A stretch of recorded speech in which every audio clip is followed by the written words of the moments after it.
नमस्ते प्रिय विद्यार्थियों। राजज्ञानशाला चैनल पर आपका स्वागत है। आज हम कक्षा 9 क्षितिज भाग 1 के काव्यखंड से सुमित्रा नंदन पंत जी की कविता ग्रामश्री का अध्ययन करेंगे। तो आइए।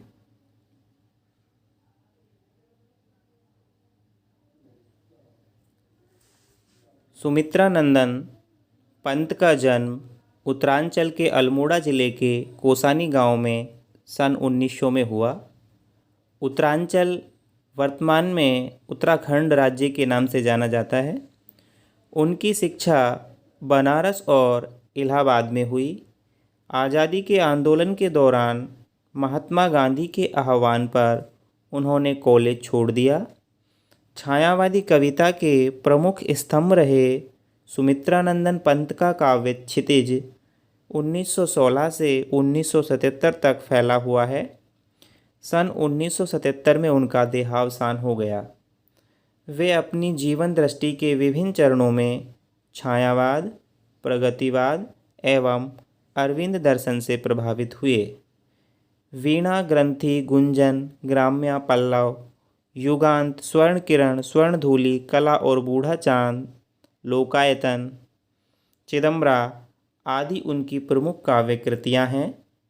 उन्हें साहित्य अकादमी पुरस्कार, भारतीय ज्ञानपीठ पुरस्कार एवं सोवियत लैंड नेहरू पुरस्कार से सम्मानित किया गया। पंत की कविता में प्रकृति और मनुष्य के अंतरंग संबंधों की पहचान है। उन्होंने आधुनिक हिंदी कविता को एक नवीन अभिव्यंजना पद्धति एवं काव्य भाषा से समृद्ध किया। भावों की अभिव्यक्ति के लिए सटीक शब्दों के चयन के कारण उन्हें शब्द शिल्पी कहा जाता है। ग्रामश्री कविता में पंत ने गांव की प्राकृतिक सुषमा और समृद्धि का मनोहारी वर्णन किया है। खेतों में दूर तक फैली लहलहाती फसलें, फल फूलों से लदी पेड़ों की डालियां और गंगा की सुंदर रेती कवि को रोमांचित करती है। उसी रोमांच की अभिव्यक्ति है यह कविता।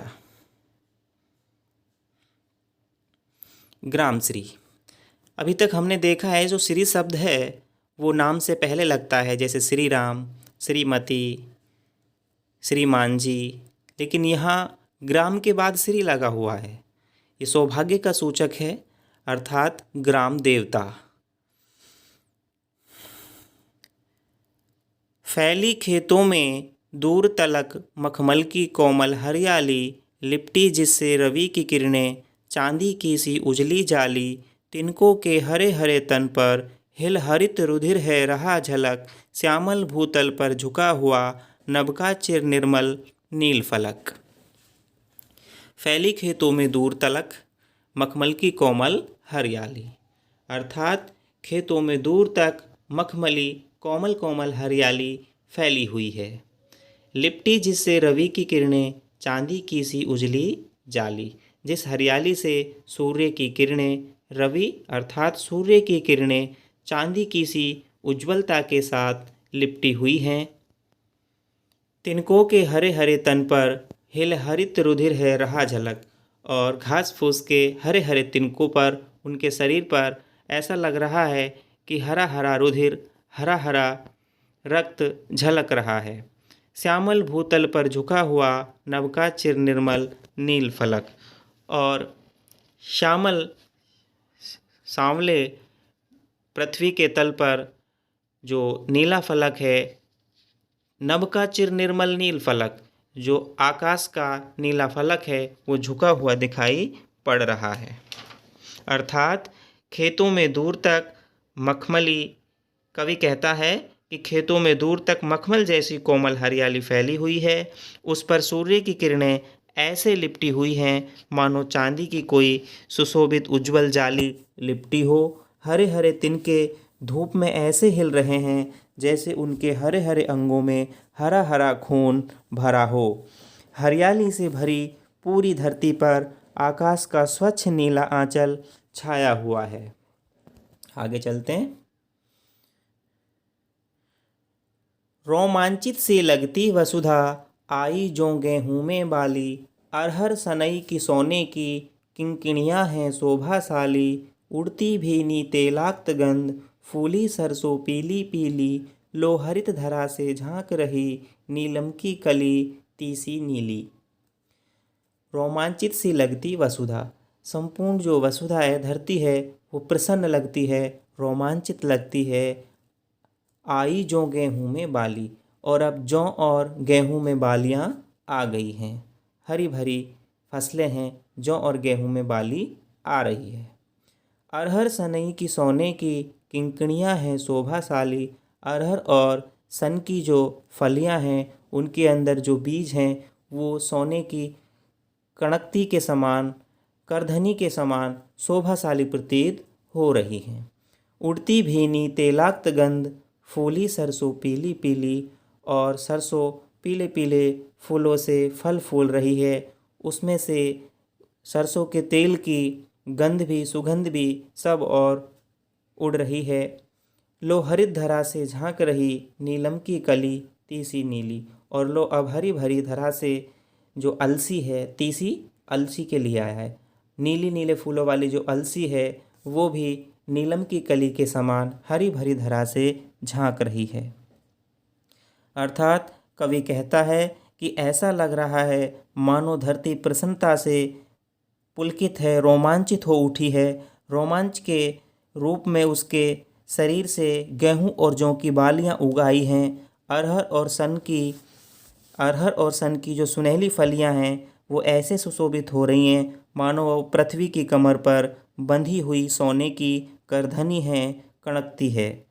सरसों की पीली पीली जो फसलें उगाई हैं, उनसे निकलने वाली खुशबू में तेल की महक आ रही है। इस हरी भरी धरती की सुंदरता को देखने के लिए मानो नीलम की कलियां जैसे अलसी के नीले फूलों की तरह झांकने लगी हैं। नीलम की जो कलियां हैं, अलसी के नीले फूलों के समान झांक रही हैं। आगे चलते हैं।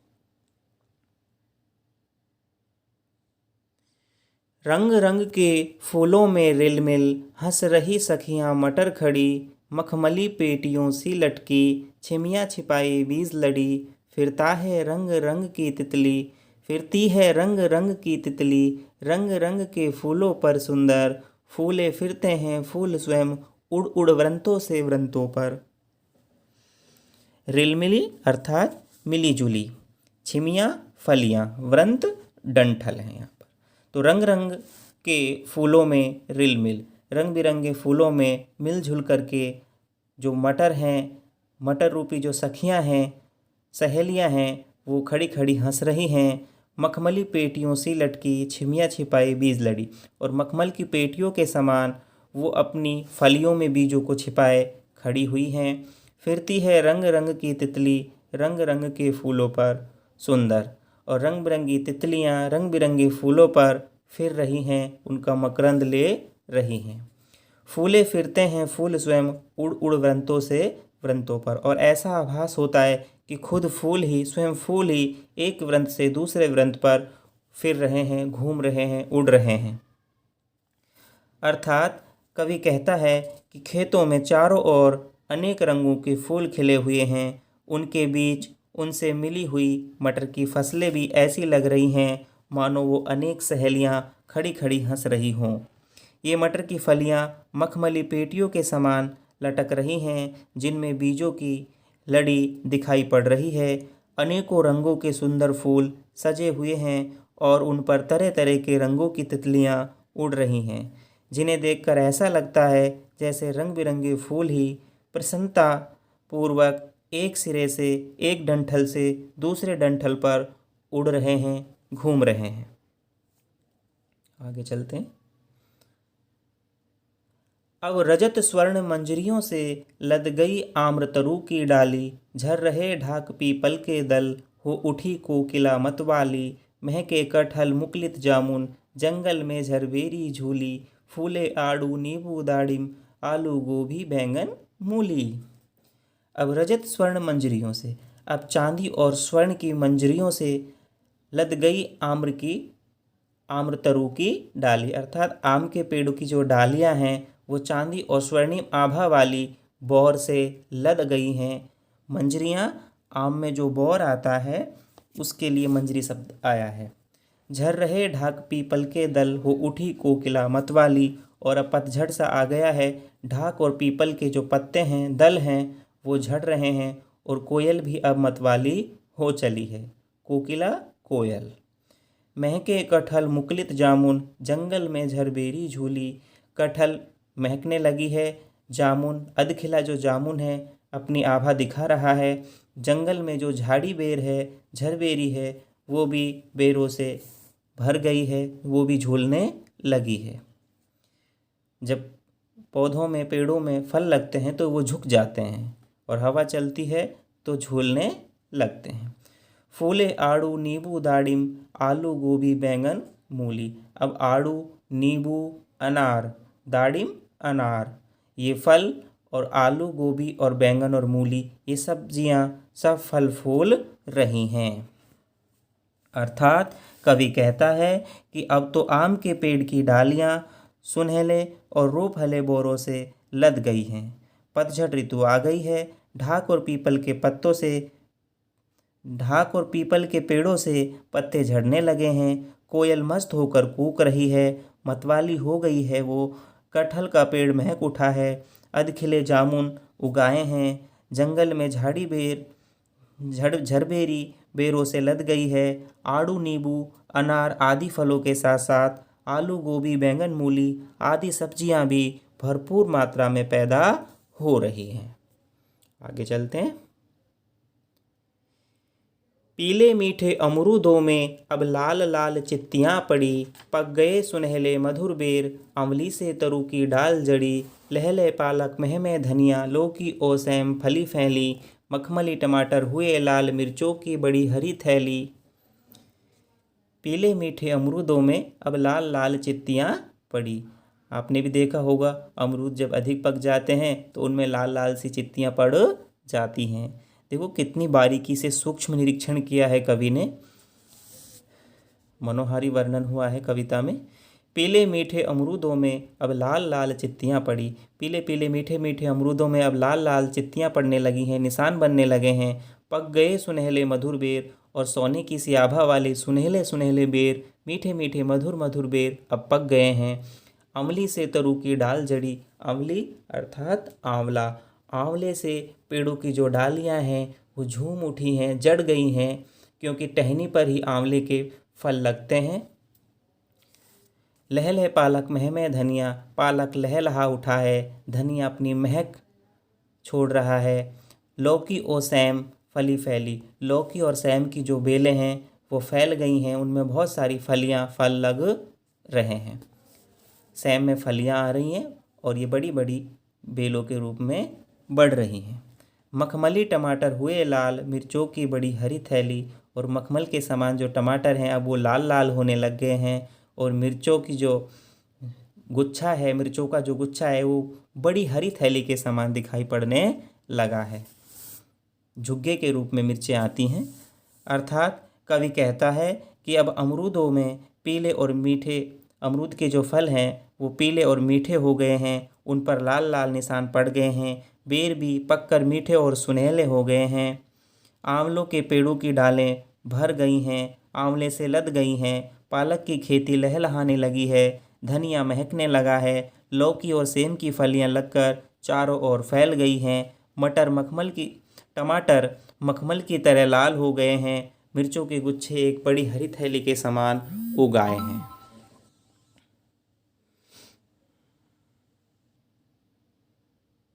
आगे चलते हैं। बालू के सांपों से अंकित गंगा की सतरंगी रेती, सुंदर लगती सरपत छाई। तट पर तरबूजों की खेती, अंगुली की कंघी से बगुले कलंगी संवारते हैं कोई। तिरते जल में सुरखाब पुलिन पर मगरोठी रहती सोई। बालू के सांपों से अंकित, रेत जो है, बालू रेत, गंगा के तट की जो रेत है उस पर जो लाइनें बनी हैं वो सांपों की तरह दिखाई पड़ रही हैं। बालू के सांपों से अंकित गंगा की सतरंगी रेती, गंगा की जो 7 रंगों वाली रेत है। भाई गंगा के कवि यहाँ कह रहा है कि गंगा की रेत अनेकों रंगों से सुशोभित है, 7 रंग हैं उसमें, और जो लाइनें हैं वो सांपों के समान दिखाई पड़ रही हैं। सुंदर लगती सरपत छाई तट पर तरबूजों की खेती। सुंदर लगती सरपत, सरपत होता है सरकंडा, जो नरकुल या कहीं पर उसको नरकुल बोला जाता है या सरकंडा है, हम देसी भाषा में उसको झुंडा भी बोलते हैं, जिससे रस्सी भी बनती है। सुंदर लगती सरपत छाई तट पर तरबूजों की खेती, और गंगा किनारे जो सरकंडों की छाई है, परछाई हैं, उनकी कतार है, वो सुंदर लगती है। और गंगा के तट पर जो तरबूजों की खेती है वो बहुत ही अच्छी लगती है। अंगुली की कंघी से बगुले कलंगी संवारते हैं कोई, और ऐसा लग और देखने में आता है कि बहुत सारे बगुले अपनी उंगली से, पैर की जो उंगली है उससे अपनी कलंगी को संवार रहे हैं, सर को खुजला रहे हैं। तिरते जल में सुरखाब पुलिन पर मगरोठी रहती सोई। तिरते हुए जल में, सुरखाब जो पक्षी है, चकवा पक्षी है, सुरखाब चकवे को बोला जाता है। सुरखाब, तिरते जल में सुरखाब, जल में सुरखाब चकवा पक्षी तैर रहा है। पुलिन पर मगरोठी रहती सोई, पुलिन किनारे पर, और गंगा के किनारे पर मगरोठी एक छोटी जो सुनहली चिड़िया है वो सोती हुई दिखाई पड़ रही है। अर्थात कवि कहता है कि गंगा की रेत अनेकों रंगों से सुशोभित है। उसके किनारे रेत में बनी हुई टेढ़ी मेढ़ी जो आकृतियां हैं, अंकित जो अंकन हुआ पड़ा है, वो उस पर सांपों के चलने के निशान बने हुए हों, ऐसा दिखाई पड़ रहा है। गंगा के किनारे पर जो नरकुल है अर्थात सरकंडे के पौधे छाए हुए हैं। गंगा की रेती में तरबूजों की खेती हो रही है। आसपास जो बगुले हैं वो विचरण कर रहे हैं। वे अपने पैरों की उंगलियों को कलंगी पर इस तरह फेरते हैं मानो कंघी कर रहे हैं। चकवा पक्षी बहते हुए जल में तैर रहे हैं। किनारे पर मगरोठी जो छोटी चिड़िया है वो सोई हुई है। आगे चलते हैं। हंसमुख हरियाली हिम आतप, सुख से अलसाए से सोए। भीगी अंधियाली में निसी की, तारक स्वप्नों में से खोए। मरकत डिब्बे सा खुला ग्राम, जिस पर नीलव नव आच्छादन। निरूपम हिमांत में स्निग्ध शांत, निज शोभा से हरता जन मन। हंसमुख, हंसमुख हरियाली हिम आतप। हिमातप, हिम माने बर्फ, आतप माने ताप, अर्थात सर्दी की धूप। हंसमुख हरियाली और सर्दी की धूप। सुख से अलसाए से सोए, और सुख में आलस अलसाए हुए से सोए। भीगी अंधियाली में निसी की, तारक स्वप्नों में से खोए। भीगी हुई अंधियाली में निसी की, निसी होती है रात्रि की, तारक स्वप्नों में से खोए। तारे ऐसे लग रहे हैं जैसे कि वो सपनों में खो गए हैं।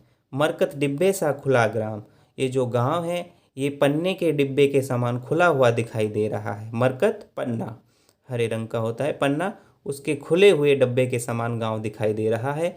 जिस पर नीलम नभ आच्छादन, जिस पर नीलम रूपी जो आकाश है वो आच्छादित है, छाया हुआ है। निरूपम हिमांत में स्निग्ध शांत, निज शोभा से हरता जनमन। निरूपम, जिसकी कोई उपमा न बने। हिमांत, हिम का अंत, शीत ऋतु का अंत, शीत ऋतु का अंत होने जा रहा है और इसकी कोई उपमा नहीं बनती। स्निग्ध शांत, ये कोमल और शांत है। निज शोभा से हरता जनमन, और ये अपनी शोभा से जन के मन को हर रहा है। अर्थात कवि कहता है खेतों में छाई हुई सूर्य की जो धूप है उसके कारण हंसती हुई दिखाई पड़ रही है। खेतों में जो हरियाली है वो सूर्य की धूप के कारण हंसती हुई दिखाई दे रही है। सर्दी की धूप और हरियाली सुखपूर्वक सोते से लगते हैं। तारक स्वप्नों में से खोए, तारे ऐसे लगते हैं जैसे वे सपनों में खो गए हैं। रात का अंधकार ओस के कारण भीगा भीगा सा प्रतीत होता है। तारे सपनों में खोए जान पड़ते हैं। हरियाली से भरा ये सुंदर गांव ऐसा दिखाई दे रहा है जैसे वे हरे रंग के रत्न पन्ने से बना हुआ खुला डिब्बा हो। शीत ऋतु की समाप्ति पर इस गांव में एक प्यार भरी अनोखी शांति छाई हुई है जिसकी कोई उपमा नहीं बनती। निरुपम हेमांत में स्निग्ध शांत निज शोभा से हरता जन मन। उपमा रहित शीत ऋतु के अंत में ये कोमल और शांत अपनी शोभा से लोगों के मन को हर रहा है। कविता यहाँ पूर्ण होती है। प्रश्न अभ्यास हैं, हम प्रश्न कर लेते हैं। पहला प्रश्न है, कवि ने गांव को हरता जनमन क्यों कहा है? देखो, कवि ने गांव को हरता जनमन क्यों कहा है? अंतिम पंक्ति में आया था हरता जनमन, निज शोभा से हरता जनमन, निज शोभा से हरता जनमन।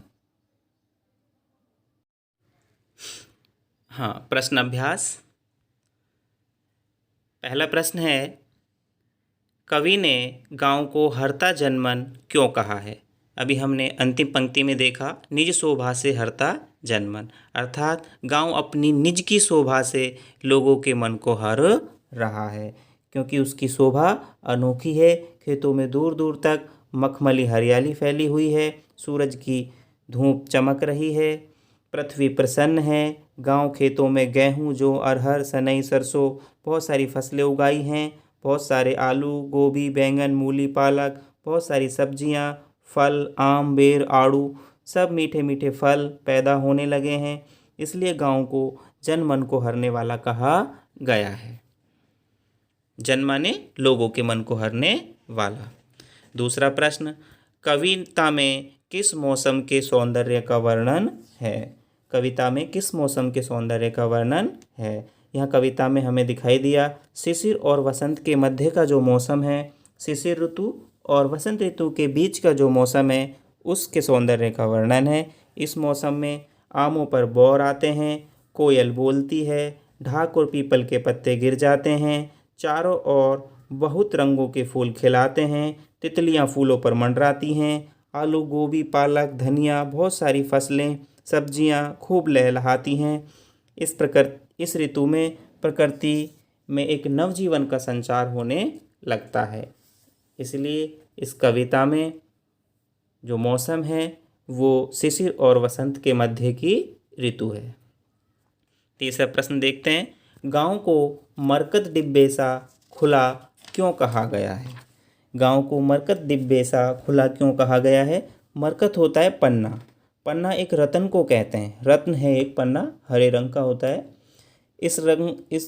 और ये जो गांव की हरियाली है, गांव की हरियाली से हरा भरा जो माहौल है, ये पन्ने के समान दिखाई पड़ रहा है।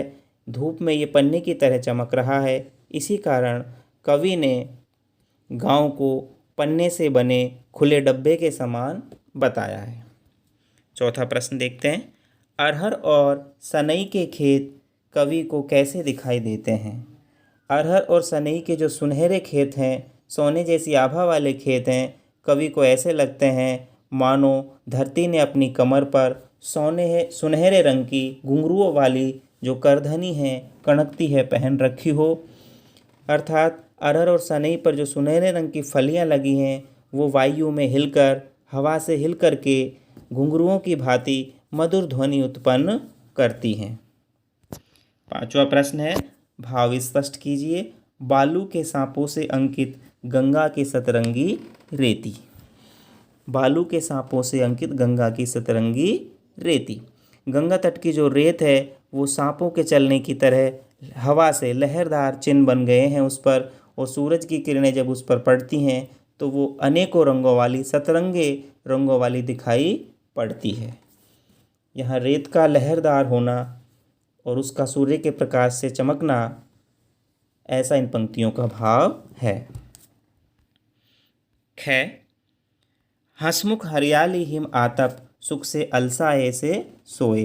हंसमुख हरियाली हिम आतप सुख से अलसाए से सोए। धरती की जो हरियाली है वो धूप के प्रकाश में जगमगाती हुई हंसमुख सी लग रही है, मुस्कुराती हुई दिखाई पड़ रही है। सर्दी की धूप भी ठहरी हुई और शांत सी है। सर्दी की जो धूप है वो भी ठहरी हुई है, शांत है, उसका ज़्यादा प्रभाव नहीं है। उन्हें देखकर ऐसा लगता है जैसे दोनों अलसा करके सुखपूर्वक सोए हुए हैं। हंसमुख हरियाली हिम आतप, हंसने वाली हरियाली और हिम आतप सर्दी की जो धूप है, दोनों अलसाए हुए से दिखाई पड़ रहे हैं। छठा प्रश्न, निम्न पंक्तियों में कौन सा अलंकार है? तिनको के हरे हरे तन पर हिल हरित रुधिर है रहा झलक।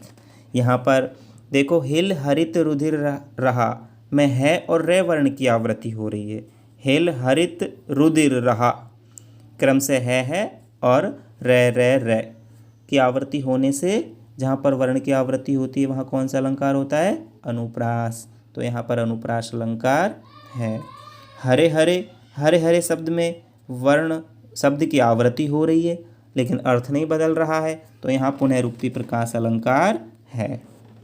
और तिनको का तन और रुधिर दिखाया गया है। तिनको का जो तन है उसमें रुधिर को दिखाया गया है, हरा रुधिर दिखाया गया है, इसलिए यहाँ पर मानवीकरण अलंकार है, क्योंकि रक्त तो मानव के अंदर होता है, मानव की तरह प्रस्तुत यहाँ पर तिनको को किया गया है। तो इन पंक्तियों में अनुप्रास, पुनरुक्ति प्रकाश और मानवीकरण अलंकार का सुंदर प्रयोग हुआ है। सातवां प्रश्न है, इस कविता में जिस गांव का चित्रण हुआ है वह भारत के किस भूभाग पर स्थित है? इस कविता में जो गांव है वो गंगा तट पर बसा हुआ गांव देवभूमि उत्तराखंड का गांव है, क्योंकि ये स्वयं उत्तरांचल में पैदा हुए थे और वहीं की देवभूमि उत्तराखंड का इन्होंने वर्णन किया है। आठवां प्रश्न है रचना और अभिव्यक्ति का प्रश्न है।